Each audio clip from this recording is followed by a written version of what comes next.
If you enjoy these deep dives into the hidden histories of the Cold War and want to support the preservation of these stories, please take a moment to subscribe to the channel and turn on notifications. It is the best way to ensure that these forgotten files are not lost to the archives again. The erasure of the Volkov family did not begin with a scream or a gunshot. It began with a silence that descended upon apartment 4B on Leninsky Prospect on a Tuesday morning in November 1978. It was the kind of heavy, suffocating silence that only exists in the hours before a catastrophe, though the neighbors would later claim they heard nothing unusual. They would say that the Volkovs were a model Soviet family, the type that appeared on propaganda posters. A father who served the state, a mother who taught the youth, and 2 children who played quietly in the courtyard. But the truth, hidden behind the heavy wool curtains of their living room, was that the Volkovs had already ceased to exist in the eyes of the state. They just didn't know it yet. Valery Volkov was 42 years old, a senior archivist within the Ministry of Foreign Affairs. To his colleagues, he was a man of paper and ink, a bureaucrat who lived for the stamping of forms and the filing of diplomatic cables. He was quiet, unassuming, and rigorously punctual. Every morning at 7:30, he would leave his building wearing a charcoal wool coat and a fur hat, carrying a brown leather briefcase that contained his lunch and a newspaper. But for the past 3 years, that briefcase had also occasionally carried something else.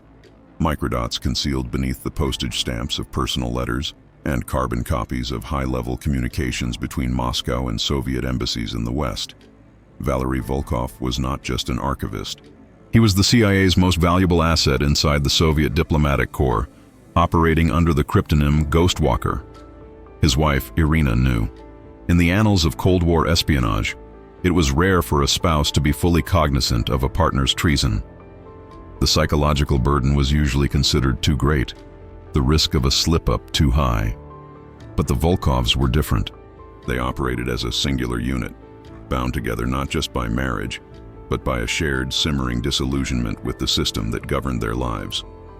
Irina, a linguist who translated technical manuals for a state-run engineering firm, was the one who often signaled the drops. She would wear a specific red scarf when walking through Gorky Park to indicate that a package was ready, or she would purchase a specific brand of cigarettes at a kiosk near the metro to signal an abort. They had built a fortress of secrets within their 2-bedroom apartment, a bubble of deception that floated precariously in the sea of Moscow surveillance. On the morning of November 14, 1978, that bubble was about to burst. Valery sat at the small kitchen table, staring at his tea. The steam rose in thin, wavering lines, disappearing into the cold air of the apartment. The central heating had been sporadic that week, a common complaint in the building, but today the chill felt different. It felt internal. Across the table, Irina was buttering a piece of dark bread for their 10-year-old son, Andrei. Their 8-year-old daughter, Katya, was struggling with the laces of her school boots in the hallway. It was a tableau of domestic normalcy that Valery found himself memorizing, cataloging every detail with the desperate intensity of a man who suspects he is seeing it for the last time. He had felt it for days, the prickling sensation on the back of his neck, the subtle shift in the atmosphere at work. Files he requested were taking longer to arrive. Conversations stopped abruptly when he entered the break room. Yesterday, he had seen a gray Volga sedan parked 2 streets away from their building, occupied by 2 men who weren't reading newspapers. In the paranoid world of intelligence, coincidence is a luxury one cannot afford. Valery knew the signs. He knew the rhythm of the KGB, the slow, methodical tightening of the net before the final strike. He looked at Irina. She met his gaze, her hand pausing mid-motion with the bread knife. There was no need for words. They had practiced this moment in whispers late at night, under the cover of running water in the bathroom. The plan was always the same: deny, deflect, protect the children. But they had expected a warning. The CIA had promised them a signal, a specific wrong number phone call or a chalk mark on a lamppost that would trigger an emergency exfiltration plan. There had been no mark. There had been no call. They were flying blind, suspended in the terrifying gap between suspicion and confirmation. Valery stood up, his chair scraping against the linoleum floor with a sound that seemed deafening in the quiet kitchen. He walked over to his son, placed a hand on the boy's head and smoothed down his hair. Andrei looked up, smiling, oblivious to the fact that his father was saying goodbye. "Be good at school today," Valery said, his voice steady, though his heart was hammering against his ribs like a trapped bird. "Listen to your teachers." "I will, Papa," Andrei said. Valery turned to Irina. She had put down the knife. Her face was pale, her eyes wide and dark.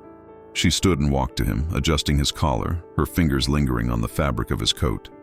It was a gesture of intimacy that carried the weight of a final benediction. "The heating should be fixed by tonight," she said, utilizing a code phrase they had established months ago. It meant, "If I am not here when you return, do not enter." "I hope so," Valery replied. "Buy the warm blankets if you need to. I will try to get us out." He picked up his briefcase. The leather handle felt slippery in his sweating palm. He walked to the door, past his daughter who was now ready and waiting for her mother to walk her to school. He kissed the top of her head. He opened the heavy metal door of the apartment and stepped out into the hallway. The air in the corridor smelled of boiled cabbage and stale tobacco. He pressed the button for the elevator, but the light didn't come on. Out of order. Again. Or perhaps, he thought with a jolt of adrenaline, cut intentionally. He began to walk down the stairs, his footsteps echoing on the concrete. He reached the ground floor and pushed open the heavy front door, stepping out into the gray, biting cold of the Moscow morning. The courtyard was empty. The gray Volga was gone. For a second, a foolish, desperate hope flared in his chest. Maybe he was wrong. Maybe it was just paranoia, the professional hazard of the double life. He took a step toward the street. Then he saw them. They didn't come in a marked car. They didn't come with sirens. They came as a sudden, coordinated movement of the environment itself. A delivery truck that had been idling near the curb suddenly swerved to block the exit. Two men in heavy coats stepped out from the archway of the neighboring building. Another two emerged from a parked van across the street. There was no running. There was no shouting. It was a silent, mechanical envelopment. Valery stopped. He didn't drop his briefcase. He didn't raise his hands. He simply stood there, feeling the cold wind on his face, and thought of the tea cooling on the kitchen table. He thought of Irina. He thought of the children, and he realized, with a clarity that was more painful than any physical blow, that the betrayal had not happened today.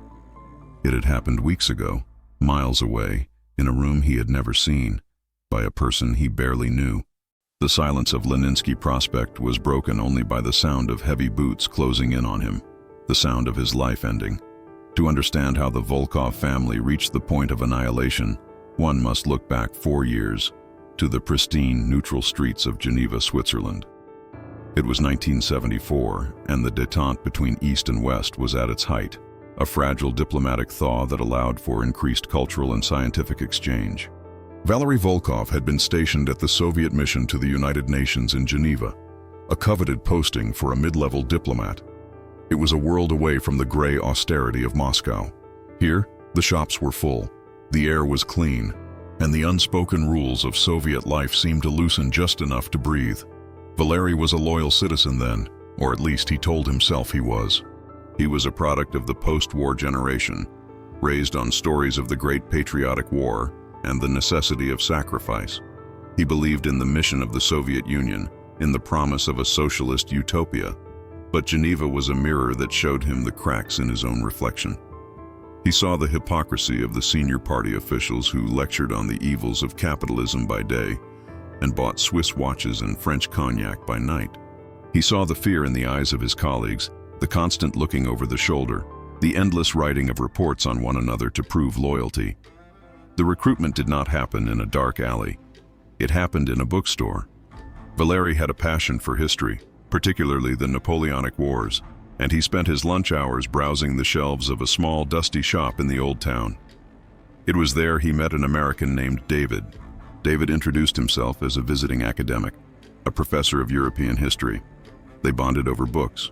They argued about the Battle of Austerlitz. They had coffee.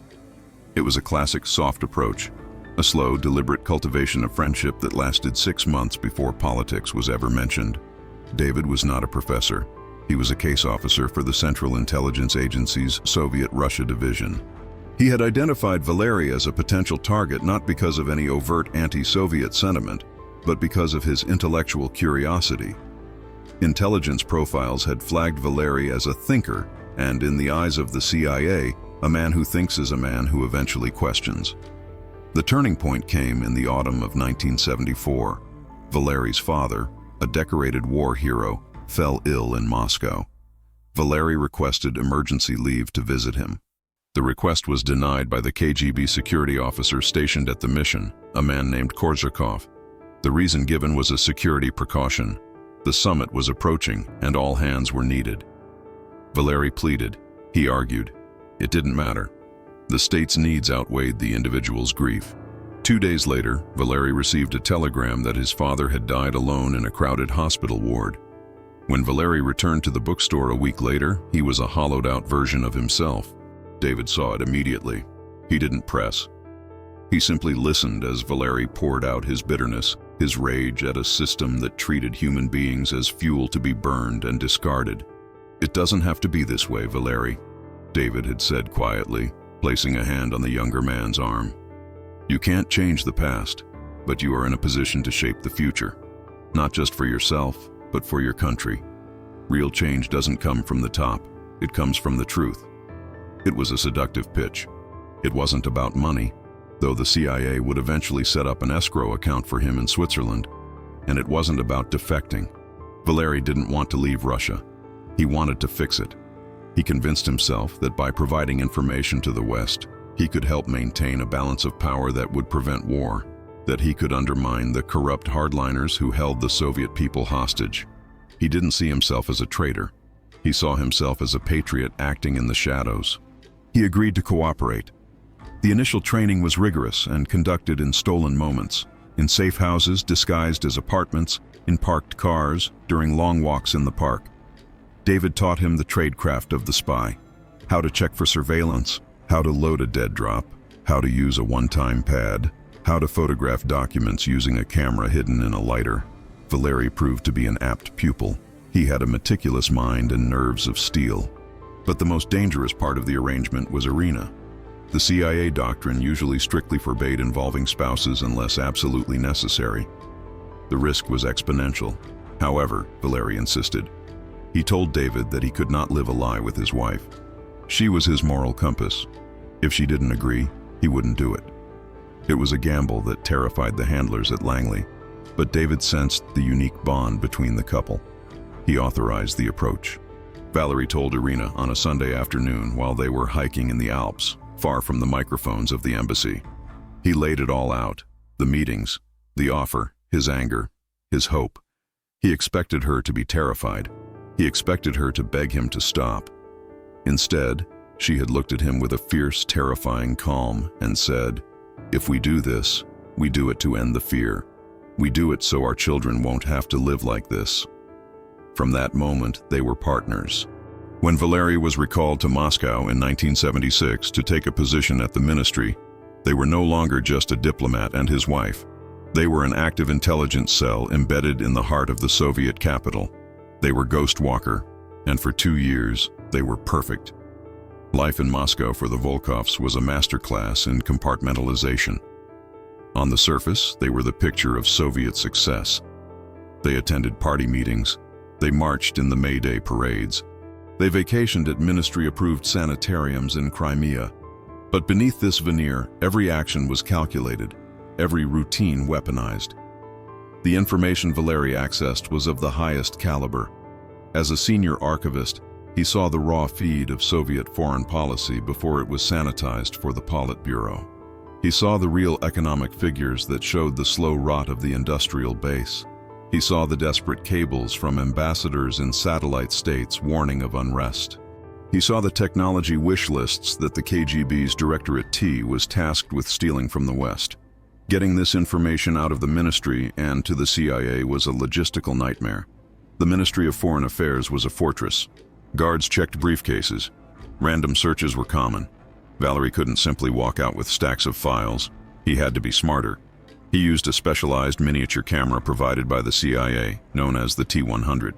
It was small enough to be concealed in the heel of a shoe or the casing of a fountain pen. During his lunch breaks, Valery would lock his office door, ostensibly to nap or read, and furiously photograph documents. The film was then smuggled out in the false bottom of a shaving cream can or inside a hollowed-out battery in his portable radio. Once home, the transfer of intelligence shifted to Irina. She was the courier.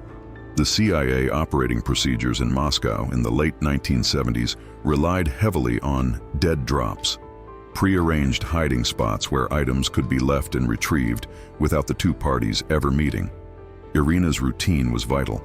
She would take the children to the park or go shopping at the gum department store. Embedded in these innocent activities were moments of high-stakes espionage. A loose brick in a retaining wall near the planetarium. A hollow space inside a discarded soda can left by a specific bench. A magnetic container attached to the underside of a metal railing on a pedestrian bridge. The tension was corrosive. It ate away at their sleep. Every phone call that hung up when answered, every car that parked too long on the street, sent a jolt of panic through the household. Yet they maintained the facade.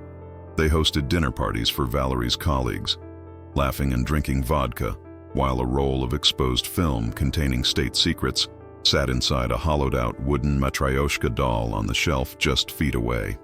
The CIA handler in Moscow during this period was a man named Peter, operating under official cover at the U.S. Embassy. Peter never met Valery or Irina directly. That was too dangerous. The KGB's 7th Directorate employed massive surveillance teams to track American diplomats. They called it the Diamond, a heavy, suffocating coverage where a diplomat might have 5 or 6 cars and a dozen-foot surveillance officers trailing them at all times. To communicate with the Volkovs, the CIA used burst transmissions. Valery was given a small modified radio receiver. At a specific time and frequency he would listen. A burst of static lasting less than a second would contain a coded message that could be deciphered using a one-time pad. It was a one-way street. Valery could receive instructions, but he couldn't reply electronically. For that, he had to signal. A chalk mark on a mailbox on Kutuzovsky Prospect meant, "I have a package." A piece of red tape on a lamppost near the Kievsky railway station meant, "I am in danger." For 2 years, the mechanism worked. The intelligence flowed. In Washington, the reports from Ghostwalker were read by the president in his daily briefing. They shaped arms control negotiations. They exposed Soviet weaknesses. Valery Volkov was arguably the most important spy of the decade, but the mechanism relied on one critical assumption, that the secrecy held at both ends. In Moscow, the Volkovs were flawless, but in Washington, the walls were not as thick as they thought. The title of our story mentions a Soviet betrayal, and for years, historians and intelligence analysts debated what exactly went wrong. Was it a slip in tradecraft? Did Irina look at a surveillance agent the wrong way? Did Valery photograph a document that was baited? The tragic reality, revealed only after the collapse of the Soviet Union, was that the Volkovs were doomed not by their own mistakes, but by a transaction that took place 4,000 miles away in a damp parking garage in Arlington, Virginia. In early 1978, the KGB achieved a catastrophic penetration of the U.S. intelligence community. They didn't do it by breaking codes or storming embassies. They did it with money. A disgruntled employee within the CIA's Classified Communications Center, a man whose name remains redacted in many files but whom we will call Agent K, decided to sell his access. He was not an ideologue. He was a man with gambling debts and a deep resentment for his superiors who he felt had passed him over for promotion. Agent K didn't know the names of the agents. He didn't have the master list of assets. But he had access to the cable traffic, the raw communications between Langley and the Moscow station. He began selling copies of these cables to a KGB handler in Washington. The KGB analysts in the crumbling but formidable headquarters at Yasenevo began to piece together a puzzle. They saw cables discussing high-level Ministry of Foreign Affairs documents. They saw the dates the documents were generated and the dates they were received in Washington. They saw the specific nature of the intelligence, internal memos from the archive department, drafts of speeches, personnel files. The circle of suspicion narrowed mathematically. Who had access to all these documents? Who was in the building on these specific dates?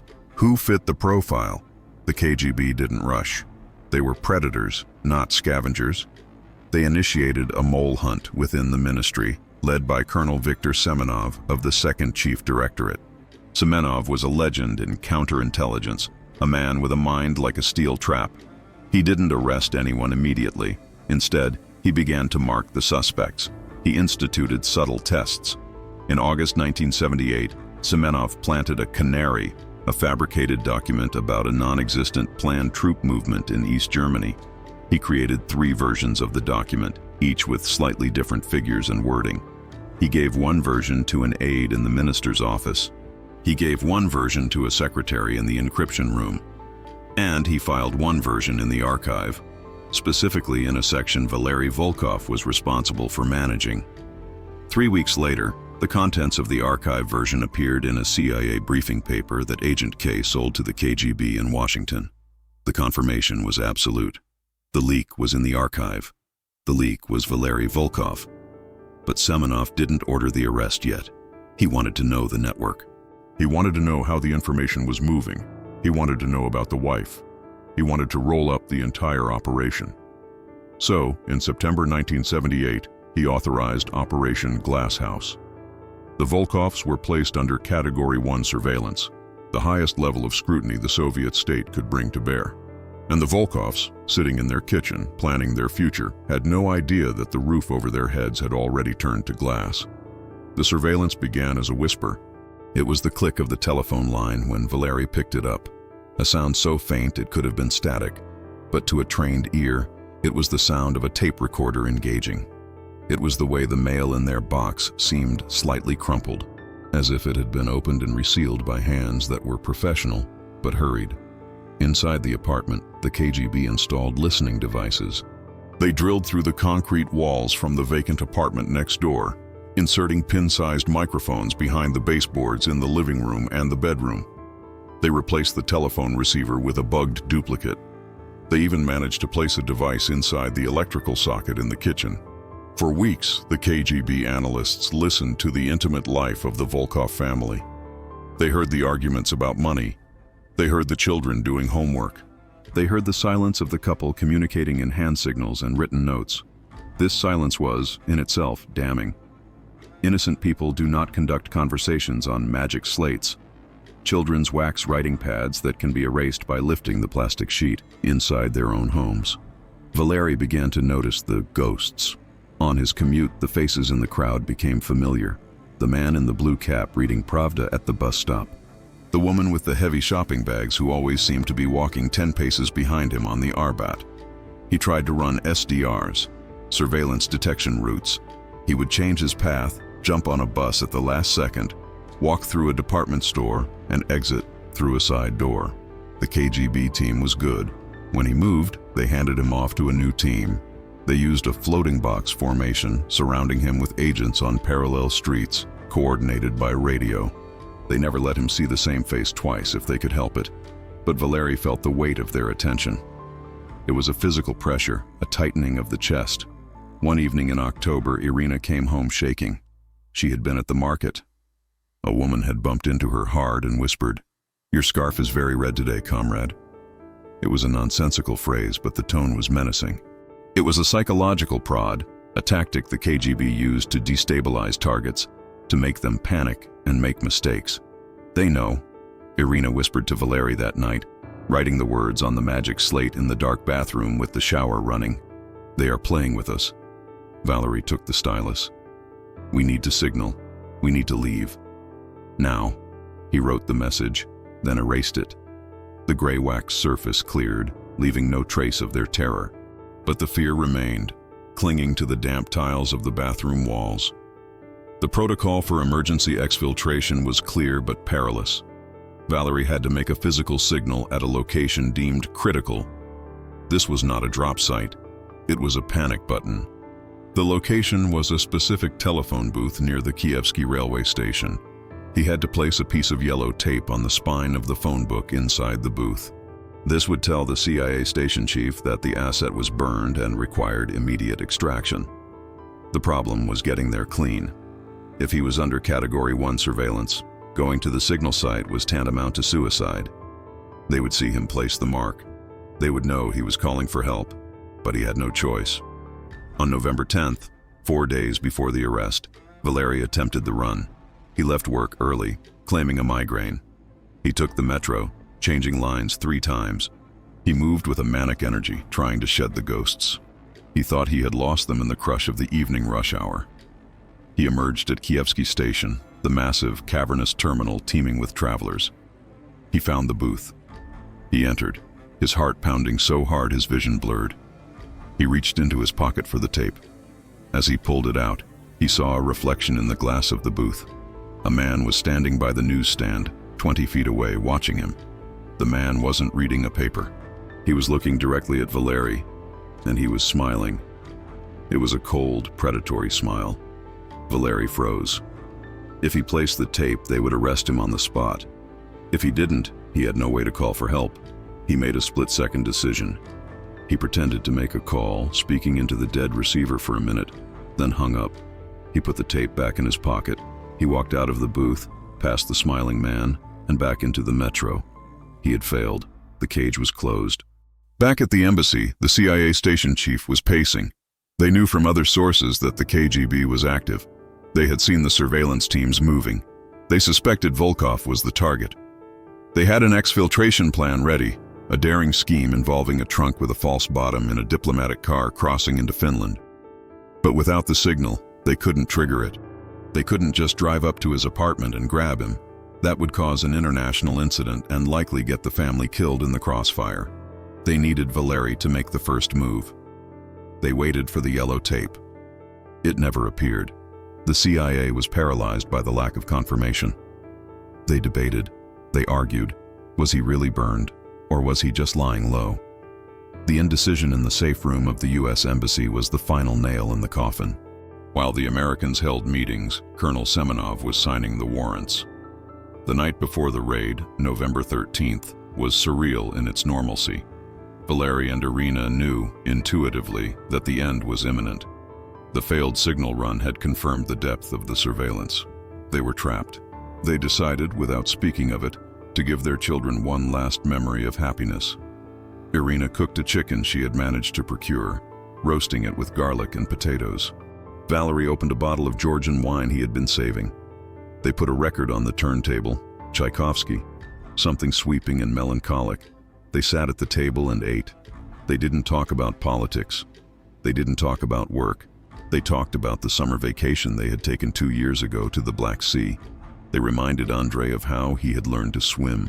They laughed about Katya's fear of the jellyfish. "Do you remember the dolphins?" Valery asked, pouring more wine, his hand trembling slightly. "How they followed the boat?" "I remember," Andrei said, his mouth full of potato. "I want to go back." "We will," Irina said, her voice cracking. "One day." After dinner, Valery read to them. He read a chapter from a Russian folktale about a firebird that steals golden apples. The children sat on the rug, mesmerized by his voice. Valery read until his throat was dry, until the children's eyes grew heavy and they slumped against the cushions. He carried them to their beds, one by one. He tucked them in. He stood in the doorway of their room for a long time, watching the rise and fall of their breathing. He wanted to wake them up. He wanted to apologize. He wanted to explain why he had done what he had done, why he had gambled their futures on a game of shadows. But he knew they wouldn't understand. Not yet. Maybe never. He went back to the living room where Irina was waiting. She was sitting on the sofa, holding the empty wine glass. She looked small and fragile. "What do we do when they come?" she asked. "We say nothing," Valery said, sitting beside her and taking her hand. "We deny everything. We demand to speak to the minister. We play the role until the very end. And the children? They will be taken to your mothers, surely." Valery lied. He knew the protocols for traitors to the motherland. He knew about the state orphanages. But he couldn't say it. He couldn't take that last hope away from her.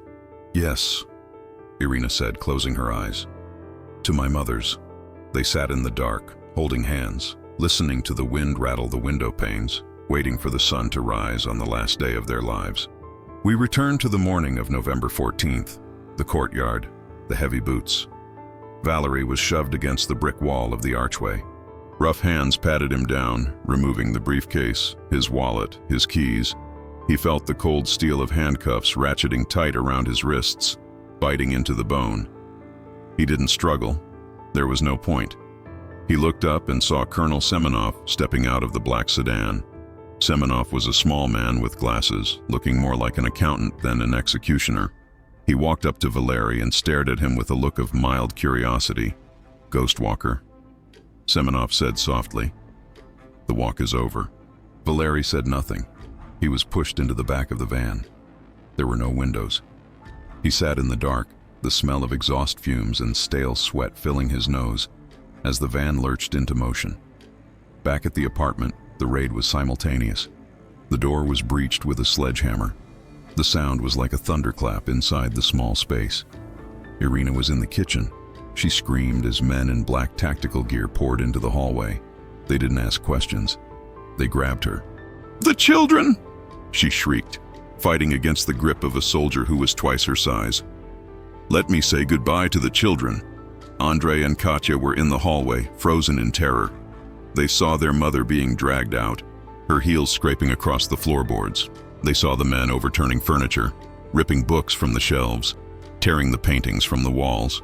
A woman in a gray uniform entered the apartment behind the soldiers. She was from the Department of Social Protection, a euphemism for the state agency that handled the collateral damage of the purge. She walked over to the children. She didn't offer comfort. She didn't crouch down to their level.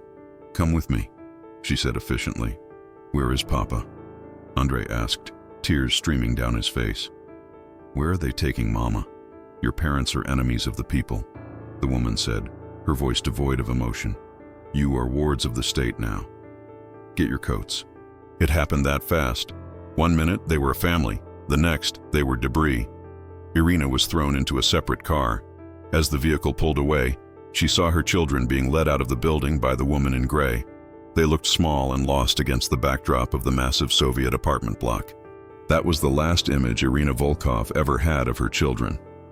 Two small figures in winter coats, disappearing into the back of a van that would take them not to their grandmothers, but to oblivion. The Lubyanka building on Dzerzhinsky Square is a beautiful structure, with a yellow neo-Baroque facade that belies the horror within. For decades, it was the headquarters of the KGB and its internal prison.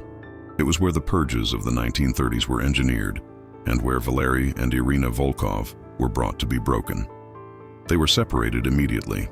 The KGB knew that the prisoners' greatest weakness is their connection to others. They used that. Valery was placed in a cell that was 2 meters by 3 meters. The light was kept on 24 hours a day, a blinding naked bulb that seared the eyes.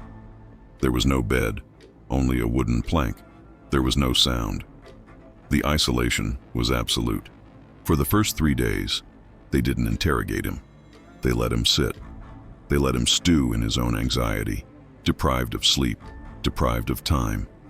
He didn't know if it was day or night. He didn't know if Irina was alive. On the 4th day, the interrogation began. It was not the brutal physical torture of the Stalinist era. It was something more refined, more psychological. Semenov led the sessions. He would offer Valery tea. He would offer cigarettes.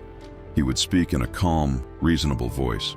"We know everything, Valery," Semenov would say, sliding a file across the metal table. "We have the cables. We have the photos. We have the tapes from your apartment. Denial is boring. Let us talk about why." Valery stayed silent. He knew that any information he gave would be used to hurt Irina. Semenov sighed. "You are being noble. It is admirable, but misplaced. You think you are protecting her? She has already confessed, Valery. She told us everything to save the boy. It was a lie. A classic prisoner's dilemma gambit. But in the disorientation of the cell, Valery's mind began to fracture. Had she? Would she? If she had confessed, was his silence meaningless? Semenov pushed a photograph across the table. It was a picture of Andrei and Katya. They were in a room Valery didn't recognize, wearing ill-fitting clothes, their heads shaved. They looked terrified. "They are in the intake center," Semenov said casually. "The conditions are basic, but we can improve them. We can ensure they are placed in a good home, a home with heating, a home with books, Or they can go to the facility in the Urals, the one for the children of the damned. It is cold there, Valerie. Very cold. Valerie stared at the photo. His hands shook uncontrollably. The ideology, the grand game of nations, the desire for peace, it all evaporated. All that remained was the primal instinct of a father. What do you want? Valerie whispered. Names, Semenov said, taking out a pen. I want the names of your handler. I want the locations of the drops. I want the codes. And I want you to sign this. He pushed a confession toward Valerie. It was a document admitting to treason, to espionage, to betraying the motherland for money, a lie added to discredit his motives. Valerie looked at the photo of his children one last time. He picked up the pen. He signed his life away, believing that by doing so he was buying a future for his children. He was wrong. The state had no intention of keeping its promises to a traitor. The trial was secret. There were no journalists, no observers. It took place in a closed military tribunal in December 1978. The proceedings lasted less than 2 hours. Valerie and Irina stood in a metal cage in the courtroom. They were not allowed to look at each other. They were not allowed to speak in their defense. The judge read the charges and the confession Valerie had signed. The verdict was predetermined. Article 64 of the RSFSR Penal Code, treason against the motherland. The sentence for Valerie was death by shooting. The sentence for Irina was 15 years in a strict regime labor colony. But the physical punishment was only part of the erasure. The Soviet state practiced a form of damnatio memoriae, the condemnation of memory. Within a week of the sentencing, a team from the Ministry of Foreign Affairs entered the archive. They located every file Valerie had ever worked on. They removed his name from the logs. They located the staff photos from the annual picnics and the official gatherings. With airbrushes and ink, they removed his face. Where Valery Volkov had stood, there was now a blur, a shadow, or a painted bush. At the apartment on Leninsky Prospect, a crew arrived to clear the contents. The furniture, the books, the clothes, everything was boxed up and taken to a state warehouse to be sold or destroyed. The personal photos, the wedding albums, the drawings the children had made, these were burned in an incinerator. There was to be no record that a family named Volkov had ever lived there. The apartment was repainted. The wallpaper Irina had chosen was stripped away. The locks were changed. 2 weeks later, a new family moved in, a colonel from the logistics department and his wife. They were happy to have the space. They didn't ask about the previous occupants. In the Soviet Union, it was better not to ask. Valery Volkov was executed on January 15, 1979. He was shot in the back of the head in a basement room of the Lubyanka. His body was cremated and his ashes were dumped in a common grave at the Donskoye Cemetery, labeled unclaimed. Irina was sent to a camp in Mordovia. She survived for 4 years. The harsh conditions, the malnutrition, and the crushing grief broke her health. She died of pneumonia in the prison infirmary in 1983. She was buried in the prison plot, a wooden stake with a number marking her grave. No name, just number 894. The parents were gone, but the wiping out was not complete until the children were dealt with. Chapter 11. The Children of Ghosts. Andrei and Katya were not sent to their grandmothers. They were not sent to a good home. They were processed into the machinery of the state orphanage system, specifically the system reserved for the children of enemies of the people. The first step was the separation. Andrei, being 10, was considered old enough to potentially harbor anti-Soviet sentiments learned from his parents. He was sent to Special Orphanage Number 9 in the Sverdlovsk region, a facility that functioned more like a juvenile prison than a home. Katya was sent to a facility in Kazakhstan. The second step was the renaming. The state reasoned that the name Volkov associated with treason was a burden, but more importantly, stripping the name broke the lineage. Andrei became Andrei Morozov. Katya became Ekaterina Sidorova. They were forbidden to speak of their past. When Andrei tried to tell the other boys about his father, about the apartment in Moscow, about the time they went to the Black Sea, he was beaten by the supervisors. "Your father was a traitor," the headmaster told him, striking him with a cane. "You have no father. The state is your father now. Forget the lies you were told." It was a systematic brainwashing. They were told their parents hated them. They were told their parents had abandoned them to run away to America. They were told that they were lucky the Soviet people had taken them in despite their tainted blood. For Katya, the trauma induced a selective amnesia. By the time she was 12, the memories of Leninsky Prospect were like a fading dream. She remembered a red scarf. She remembered the smell of garlic chicken. But she couldn't remember her mother's face. She learned to be quiet, to blend in, to survive. She became a Katerina Sidorova, a quiet girl who was good at sewing and never asked questions. Andrei, however, did not forget. He held on to his memories like a secret weapon. He remembered the code words. He remembered the tension. He realized as he grew older that his father hadn't abandoned them. His father had fought a war. Andrei learned to play the game his father had played. He became a model student. He joined the young pioneers. He outwardly conformed, while inside, he built a shrine to the Volkovs. But the family was effectively wiped out. To the world, the Volkovs were gone. No letters were delivered. No inquiries were answered. The grandmother, Irina's mother, died in 1980, never knowing what happened to her grandchildren. Her letters to the ministry returned stamped addressee unknown. The Soviet Union did not last forever. In 1991, the Colossus crumbled.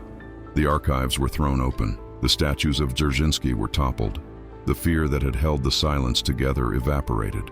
In 1993, a 25-year-old man named Andrei Morozov walked into the intake office of the newly formed Federal Security Service, FSB, in Moscow. He was gaunt, with intensity in his eyes that unnerved the clerk. He placed a request for the file of Valery Volkov. It took 6 months. The bureaucracy was chaotic, but the new transparency laws allowed for the rehabilitation of victims of political repression. Finally, Andrei was called into a small office. An archivist handed him a thick folder. It smelled of old dust and mildew. Andrei opened it. For the first time in 15 years, he saw his father's face, the mugshot taken at Lubyanka. He saw the confession, the shaky signature. He saw the execution order. He saw the death certificate of his mother. He wept. He wept not just for the death, but for the confirmation of his own sanity. He hadn't imagined them. They had been real. He spent the next 2 years searching for Katya. It was a detective story of its own, tracing the paper trail of transfers and renamings across the fractured republics of the former USSR. He finally found her in 1995. She was living in Almaty, Kazakhstan, married to a mechanic, with a child of her own. When he knocked on her door, she didn't recognize him. She looked at this stranger with wary eyes. "I am Andrei," he said. "I am your brother. We are Volkovs." It took a long time to break through the walls the state had built in her mind. But when he showed her the photo he had found in the file, a surveillance photo of the two of them walking to school with their mother, she broke down. The memory of the red scarf returned. They were the survivors of a shipwreck. But the family, the entity that was the Volkovs, was gone. The apartment on Leninsky Prospect was owned by strangers. Their parents were dust in unmarked graves. The country they had betrayed and the country they had served no longer existed in the same forms. The Volkov story is a grim reminder of the cost of the Cold War. It wasn't just about missiles and treaties. It was about the methodical destruction of human connections. Valery and Irina Volkov thought they could change the system. Instead, the system swallowed them whole. It wiped them out, leaving only fragments in the ash for their children to find decades later. If you want to hear more stories like this, stories of the human cost of the intelligence wars, please subscribe. The archives are deep, and there are many more names waiting to be spoken.